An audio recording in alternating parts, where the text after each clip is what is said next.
Cadê aquela outra despertar? Voltou. Não sei das que eu sou. Tava ali. Vai Jucanta, mano. Oi, meus queridos irmãos, deu uma, pra variar, quando é ao vivo, sabe como é que é? Deu uma queda ali no outro celular, já reiniciamos, estamos de volta, pela misericórdia e graça divina. Retorna aí, povo. Não botou ninguém ainda, pai, então. Agora ainda não dá pra mim. Coloca Quando- frontal, mano. Coloca o que tu vai ver. Você tá no grupo da igreja, mãe? Tô. Daqui, você vai. Tem que ir me falando mais ou menos quem tá entrando aí. Por que são tão? Eles foram Senhor é poderoso, Pai. Maravilhoso. Tá ruim esse ângulo. Bota a iluminação. Não. Tem alguém subindo. Deus Santo, aleluia, louvado seja o teu nome, Senhor. Santo é o Senhor, aleluia, glória a Deus. Prepara, Jesus, nossos corações para ouvir a tua palavra, Senhor, em nome de Jesus, aleluia. Deus, tem misericórdia dessa humanidade, Senhor, tem misericórdia do seu povo, Pai. Em nome de Jesus, Senhor. Estamos aqui, Senhor, para clamar a ti, Senhor. Estamos de volta. Espírito Santo de Deus, aleluia, Santo. Meus queridos, vou fazer menção do texto do Evangelho de Mateus, capítulo 27, versículo de número 50. Perdoe as interrupções, perdoe as quedas, né? Sabe como que é? Para variar ao vivo. E é assim que acontece. Mais uma vez, Deus abençoe todos vocês que estão conosco aqui, todos vocês que têm tirado um tempinho para estar conosco. Mateus capítulo 27, versículo de número 50, diz assim, ó. Aí Jesus deu um outro grito forte e morreu. Então a cortina do templo, ou o véu do templo, em algumas outras traduções, se rasgou em 2 pedaços de cima para baixo. A terra tremeu e as rochas se partiram. Túmulos se abriram e muitas pessoas do povo de Deus que haviam morrido foram ressuscitados. Eu vou parar por aqui, queridos. Eu vou parar por aqui e aí a gente vai abrir um pouquinho mais o comentário. Ok? Você que está nos escutando, está nos vendo, quiser enviar um comentário, alguma coisa que a gente possa adicionar aqui, fique à vontade nesse momento, ok? Que Deus abençoe em Cristo Jesus. Meus amados, como eu disse para vocês, estou realmente com muita saudade, sentindo muita falta de uma reunião física.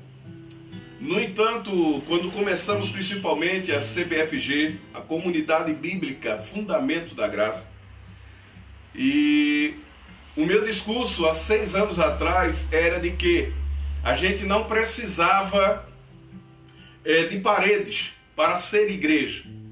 Eu disse, meu discurso por muitas das vezes era de que no lar, era de que na garagem, e haja vista que esta comunidade começou na garagem. Quem é das antigas lembra que nós chamávamos de reunião dos extrangueiras. Já me ouviram falar algumas vezes. Porque se tratava de pessoas, a gente fazia um evangelismo e um trabalho dentro de cadeias, principalmente dentro da Fundação Casa, com meu irmão saudoso Maurício, com meu irmão Ricardo Leroy, com alguns outros que nós tivemos a honra de conhecer, como o pastor Duda e tantos outros, que agora, me perdoe, vai falhar a memória em mencionar todos, né, como é verdade, Luiz Cláudio, Cacau, né, tem o Rafael e etc. Mas os últimos acontecimentos nos mostra exatamente aquele discurso que a gente falava lá no passado, a desnecessidade e ao mesmo tempo a carência de uma reunião física, né? porque realmente não importa o lugar, mas e sim as pessoas. E sim as pessoas. E aí o que é que eu estou dizendo com isso? Eu quero dizer com isso que isso desmascara alguns costureiros do véu. Seria o tema, se eu tivesse que colocar um tema na nossa mensagem, seria essa: os costureiros do véu, ou os costureiros da cortina do templo. O que eu quero dizer com isso? Eu quero dizer com isso que a morte de Jesus pôs fim a todos aqueles tipos do Antigo Testamento. Ou melhor dizendo, a morte de Jesus pôs cumprimento em tudo que se apresentava na sua maior parte do Antigo Testamento. Alguns princípios de Gênesis a Apocalipse, eles são reais. Alguns princípios das cerimônias, das reuniões. Mas a verdade é que muitas ou todas essas cerimônias se cumpriram na cruz. E por que eu li esse texto para você de Mateus, capítulo 27, onde fala que o véu do templo se rasgou? Porque lá em Hebreus, no capítulo 9, no capítulo 10, no capítulo 8, vocês vão ver que o escritor diz que o Espírito estava dando a entender que enquanto o antigo tabernáculo estava de pé, então era uma coisa. Mas quando o antigo tabernáculo agora já não é mais necessário, é o que você vai ler, por exemplo, em Hebreus capítulo 9, versículo 4, em diante. O Espírito estava dando a entender que era uma sombra daquilo que haveria de vir posteriormente. E a morte de Jesus, ela faz com que o véu é rasgado. E o que significa isso? Deixa eu explicar um pouquinho para você o que é o tabernáculo, para você entender. Bom, Deus deu uma ordem a Moisés para que construísse uma tenda, um tabernáculo, e ele era dividido em 3 compartimentos: o átrio, o lugar santo e o lugar santíssimo, né? O átrio era onde passava-se pela, só tinha uma porta, então passava-se por uma porta. Todo esse tabernáculo, como a maior parte do Antigo Testamento, aponta para o Messias, aponta para Jesus. Apontar para Jesus, o Messias. Então a própria porta, quando está lá, já apontando para Jesus, que diz: eu sou a porta, ou seja, eu sou o único caminho, eu sou a única passagem que leva à presença de Deus, que por entendimento acreditávamos que está lá no lugar santíssimo.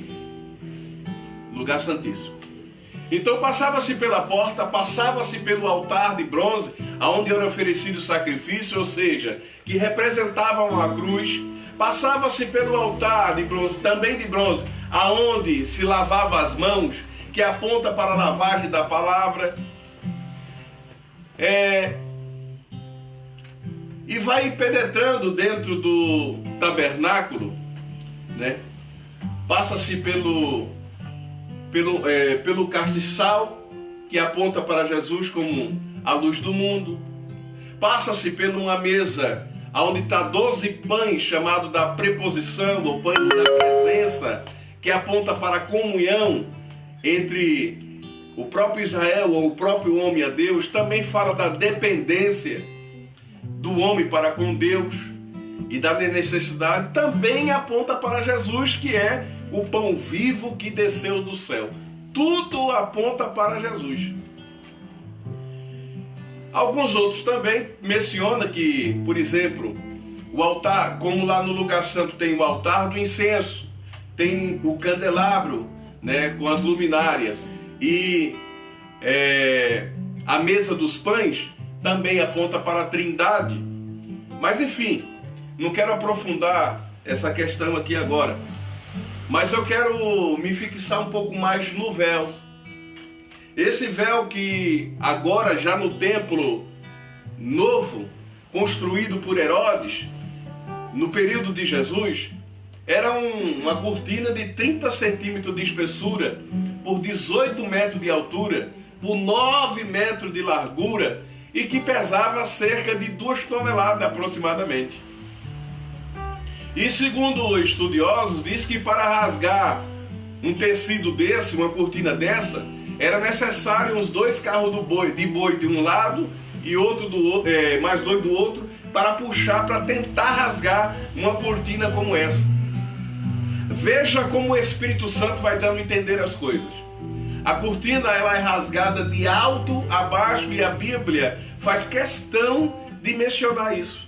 Porque não é de baixo para cima, é de cima para baixo. Ou seja, estava a 18 metros de altura. Nenhum homem poderia. Essa cortina, ela, a grande barreira, aonde o sacerdote, o único sumo sacerdote, uma vez por ano, apresentava a oração de todos os judeus, feita pelo ano inteiro.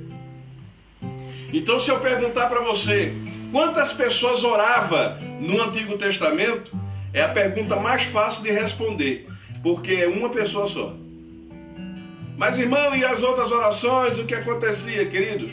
Todas as orações encaminhadas, levadas ao templo, feita no muro, feita dentro do templo, apresentado, era uma vez no ano, levado ao altar do incenso pelo sumo sacerdote, apresentado diante do Altíssimo, lá no lugar santíssimo, junto com o sacrifício e toda aquela cerimônia que era feita, uma vez por ano.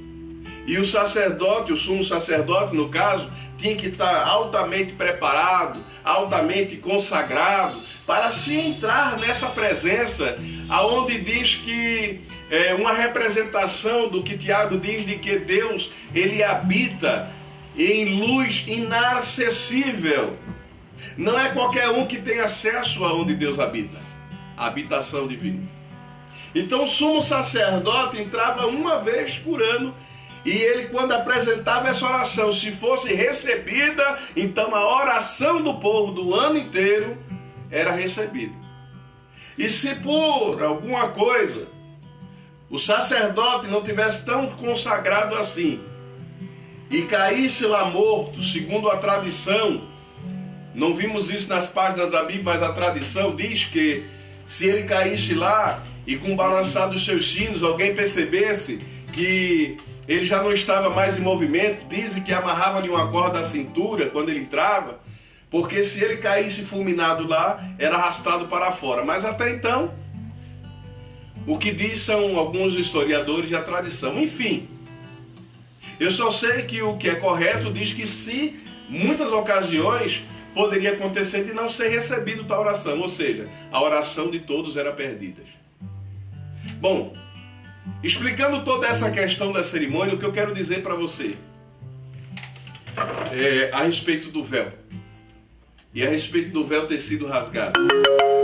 Toda essa cerimônia, todo esse significado, significa que Deus, ele leva muito a sério tudo isso. Ele leva completamente a sério. Lá depois do véu, tinha uma arca toda feita de madeira e recoberta com ouro, onde tinha 4 chifres, um em cada ponta, que era chamado de propiciatório.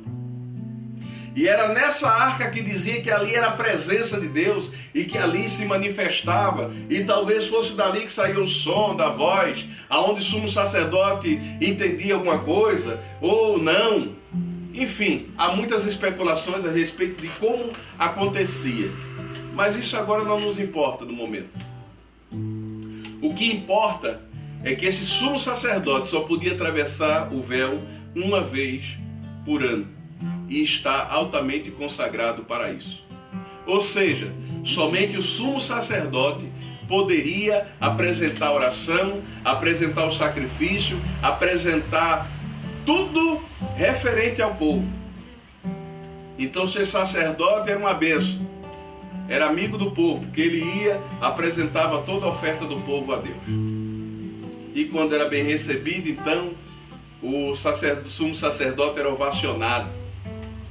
Não é isso? Porque eu estou falando para vocês, lembra que eu falei no início sobre costureiros do véu? Porque quando o véu do templo ele se rasga, exatamente quando Jesus cita a palavra Pai, está consumado. Tetelestai, do grego. Está consumado, está terminado, está acabado. Significa que está cumprida toda a lei. Não é que se encerra, mas que a lei está cumprida. Então, o que é que está dizendo isso quando o véu se rasga? Jesus está dizendo, quando o véu se rasga, significa, sabe o quê? Que não precisa mais de templo, porque você se tornou um templo. Se não precisa mais de templo, também não precisa de sacrifício físico. Não precisa levar mais cabrito, não precisa levar mais ovelha, não precisa levar mais um pombinho e oferecer em sacrifício, porque isto apontava para o sacrifício de Cristo na cruz pelo pecado de todos, morrendo uma única vez, tirando todo o pecado do mundo. Significa então que não tem templo, não tem altar, não tem sacrifício?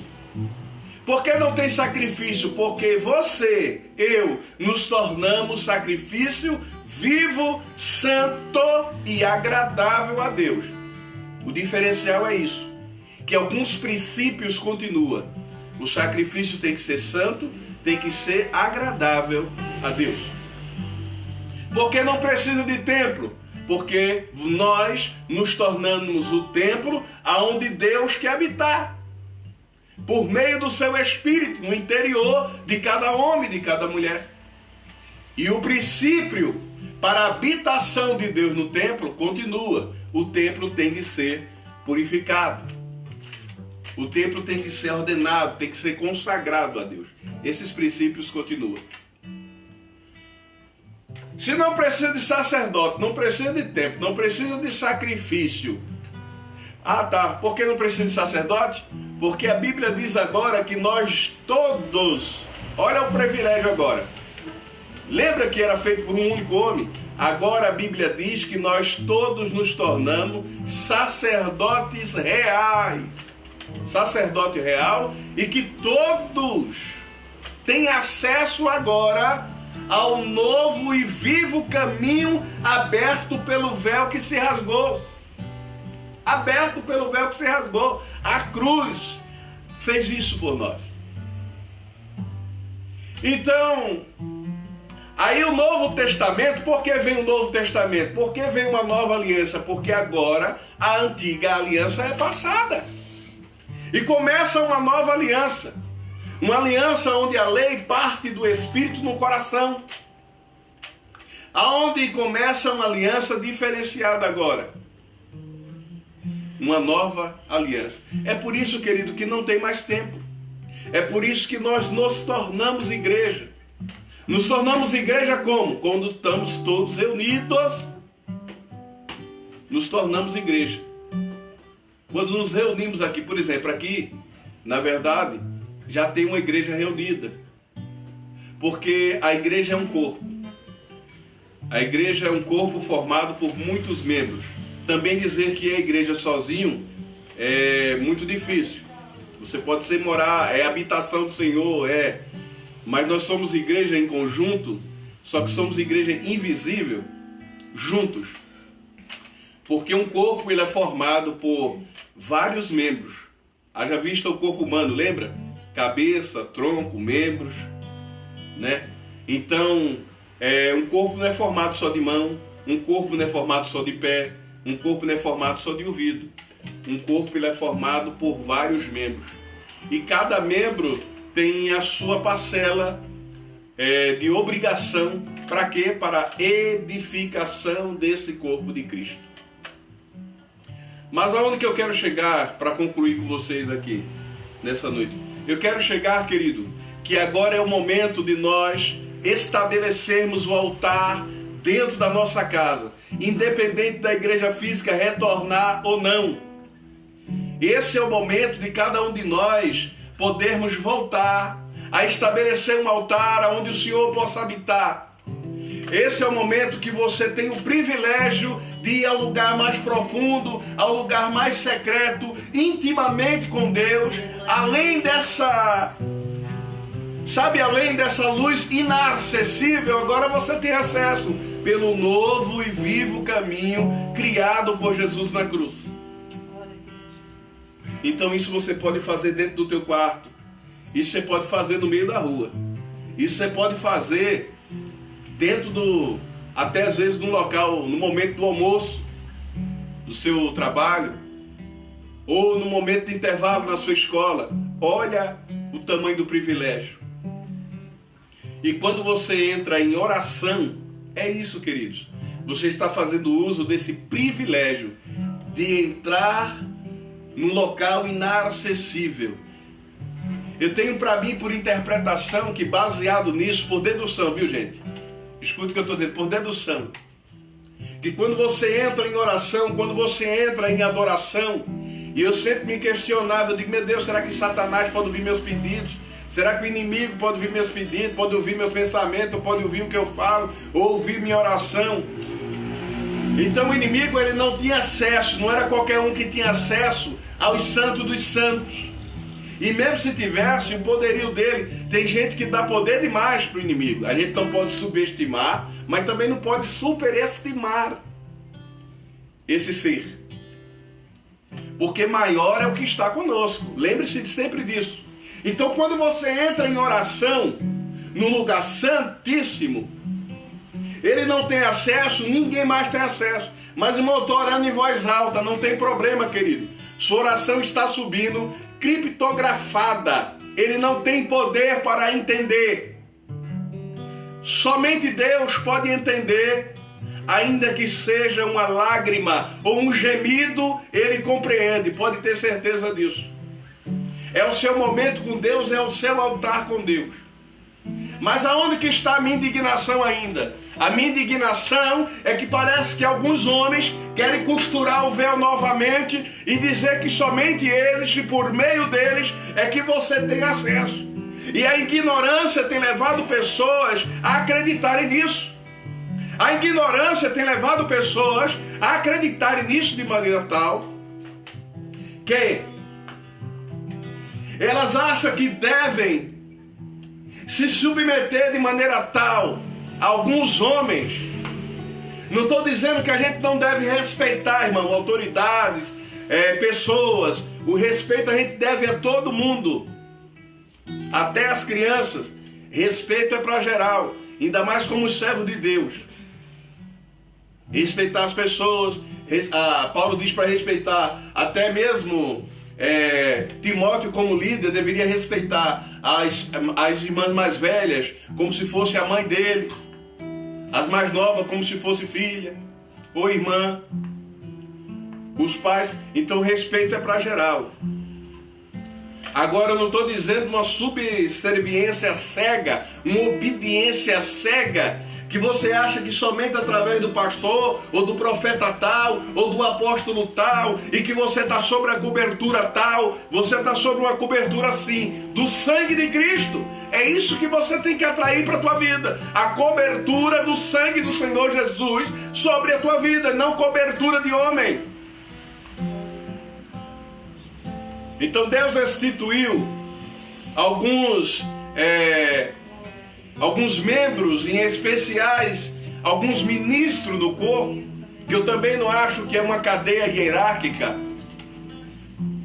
Eu acho simplesmente que é cada um com a sua função ministerial diferenciada. Pastor, diácono, presbítero, evangelista, missionário e talvez apóstolo, não sei. Porque a Bíblia, quando apresenta os apóstolos ela dava direção à igreja. O termo apóstolo quer dizer enviado. Se for com esse termo como missionário, é até aceitável. Mas aqueles 12 apóstolos, a quais é mencionado em Apocalipse só 12, aonde mostra eles como fundamentos, inclusive da Nova Jerusalém. Olha, eles deram direção para a igreja. Eles deram orientação para a igreja. Eles deram uma bússola para a igreja. E para falar a verdade, nos dias atuais, eu estou vendo muitos desorientados. É muito simplesmente oferecendo algumas, sei lá, algumas feitiçarias gospel, é isso que eu estou vendo. Mas não estamos aqui para falar deles. Eu estou aqui para dizer que o seu altar, entre você e Deus, é nessa hora que você deve buscar. E que você não se deve deixar homem nenhum se antepor, achar que pode costurar o véu e se colocar diante de você como, não, você tem que passar por mim para chegar a Deus. Não, filho. Esse é um acesso que você tem direto. Esse é um privilégio que você tem direto. Ir ao lugar mais fundo, ir ao lugar secreto, ir ao lugar profundo e diante do altar de Deus. Ah, como eu gostaria. Quero ir mais fundo, querido, com você nessa noite. Quero ir mais fundo com você nesse dia. Entrar e habitar naquelas luzes inacessíveis, onde somente Jesus nos leva pelo novo e vivo caminho diante do Papai. E eu sei que talvez você está passando por situações diversas na sua vida, mas é nesse altar, é nessa luz que você deve caminhar. Tu é tudo, Senhor. O meu fôlego tu és. Sim, Jesus, tu és tudo, Pai, para nós. Em teus braços é o meu lugar. Estou aqui. As pessoas vão te questionar, não esqueça, pelas tuas fraquezas. Eu amo sua Eles vão questionar pelas tuas dificuldades. Mas é como eu sempre digo, elas só conseguem enxergar o vaso que é de barro, querido. Não conseguem enxergar o tesouro que está no teu interior. Não conseguem. Confio em ti. Elas não conhecem a tua história com Deus. Confio em ti. Elas não conhecem como é que tu chegou até aqui. Mais fundo, leva-me mais perto, onde eu te encontro, no lugar secreto, aos teus pés me rendo, pois a tua glória quero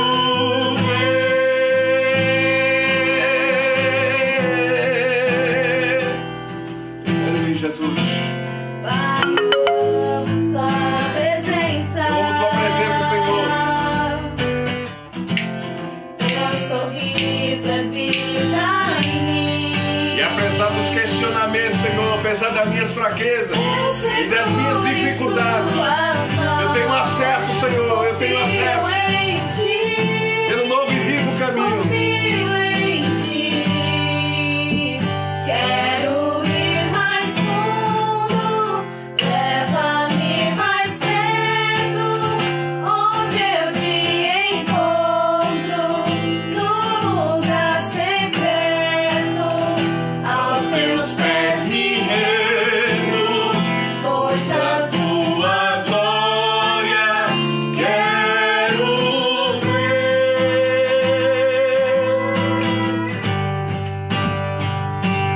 tudo que eu mais quero é te ver. Me envolva com sua glória e poder. Sua majestade é real. Tua voz entoa em meu ser. Tudo que eu mais quero é te ver. Me envolva com tua glória e poder. Tua majestade é real. Deus, que a tua graça, que a tua bênção e o teu poder, Jesus, tudo que eu mais quero é possa visitar cada lar nessa noite, papai.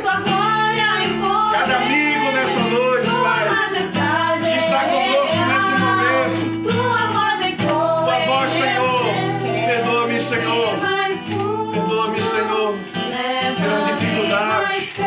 Obrigado, papai, obrigado, Pai, pelo teu amor, Senhor Jesus. Eu não preciso de mais nada, papai, para te adorar. Não.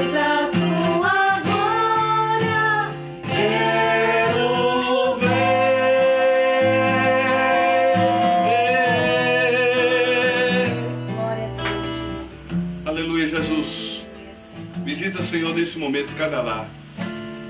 Visita, Senhor, cada história. Ô Pai, é o Senhor que nos justifica. Eu não posso justificar a mim mesmo e ninguém. Quem é, Senhor Jesus, que não tem pecado? Quem é, Senhor, que não tem suas fraquezas, suas dificuldades? Pois quem não tem, que atire a primeira pedra. É o que diz a tua palavra. Então, amigo, amiga, irmão e irmã, não deixem apontar a tua fraqueza.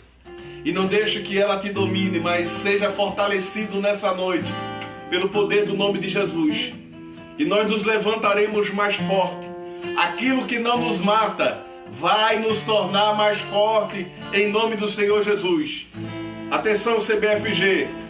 Aquilo que nos mata vai nos tornar mais forte. Amém? Estamos firmes com Jesus. Que o Senhor te abençoe e te guarde.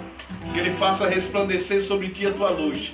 Que a sua misericórdia, que a sua paz, que excede todo entendimento, possa repousar sobre ti e sobre teu lar nessa noite, em nome do Senhor Jesus. Amém. Obrigado, queridos. Deus abençoe. Jesus. Já acabou faz tempo, né? Não.